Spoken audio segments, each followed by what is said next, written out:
मेरे बच्चे, अब समय बदल गया है। वह समय बीत गया जब तुम अंधेरे में थे, जब तुम्हारे आंसुओं की गवाही सिर्फ तुम्हारा तकिया देता था। अब वह क्षण आ गया है जहां मैं तुम्हारी और अपनी दृष्टि और करुणा को नए रूप में प्रकट कर रहा हूं। तुमने बहुत कुछ सहा है, बहुत कुछ खोया है, लेकिन अब तुम्हारी पुनर्स्थापना का समय है। हर वह दरवाजा जो बंद हो गया था, अब मैं अपने हाथों से खोल रहा हूँ। हर वह प्रार्थना जो अधूरी रह गई थी, अब उसका उत्तर मैं तुम्हारे जीवन में स्पष्ट रूप से ला रहा हूँ। तुमने जिस संघर्ष में हार मान ली थी, वही क्षेत्र अब तुम्हारे लिए विजय का कारण बनेगा। मेरे बच्चे, मैं एक नया अध्याय लिख रहा हूँ तुम्हारे जीवन की किताब में। तुमने जिस समय को व्यर्थ समझकर छोड़ दिया था, अब वही समय तुम्हारे लिए मूल्यवान आशीर्वाद बनकर लौटेगा। तुम्हारे जीवन में जो दर्द था, अब वह गवाही बनेगा। जो आंसू थे, वे अब मुस्कान में बदलेंगे, क्योंकि अब समय बदल गया है और मैं प्रभु यीशु तुम्हारे साथ हूँ। मैं जानता हूँ तुम्हारे दिल के हर कोने में क्या चल रहा है।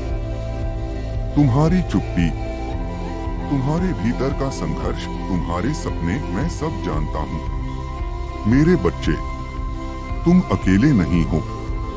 तुम्हारे हर कदम के साथ मेरी उपस्थिति है। जो तुमने खोया, मैं उससे कहीं अधिक लौटाऊंगा। आज मैं तुम्हें बताना चाहता हूँ, चिंता मत करो, भय मत रखो। जो तुमने मुझे सौंपा, अब मैं उसे आशीर्वाद में बदलने जा रहा हूँ। लोग तुम्हें भूल सकते हैं, लेकिन मैं तुम्हें कभी नहीं छोड़ूंगा, क्योंकि तुम मेरे अपने हो।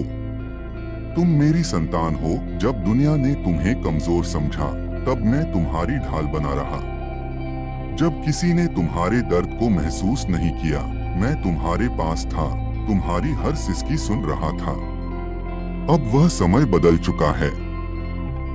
अब मैं तुम्हें ऊंचाई पर ले जा रहा हूँ। तुम्हारा अतीत अब तुम्हारी पहचान नहीं है। तुम्हारे पाप, तुम्हारी असफलताएं, तुम्हारी गलतियां, अब सब कुछ मेरे प्रेम में ढक चुका है। मेरे बच्चे, मैं तुम्हें एक नया जीवन दे रहा हूँ। एक नया अवसर, एक नई आशा और एक नया विश्वास। जो दरवाजे मनुष्य ने बंद किए, मैं उन्हें अपने परम सामर्थ्य से खोल रहा हूँ, क्योंकि अब समय तुम्हारे पक्ष में हो गया है। अब स्वर्ग तुम्हारे लिए कार्य कर रहा है। मेरे स्वर्गदूत तुम्हारे मार्ग को साफ कर रहे हैं।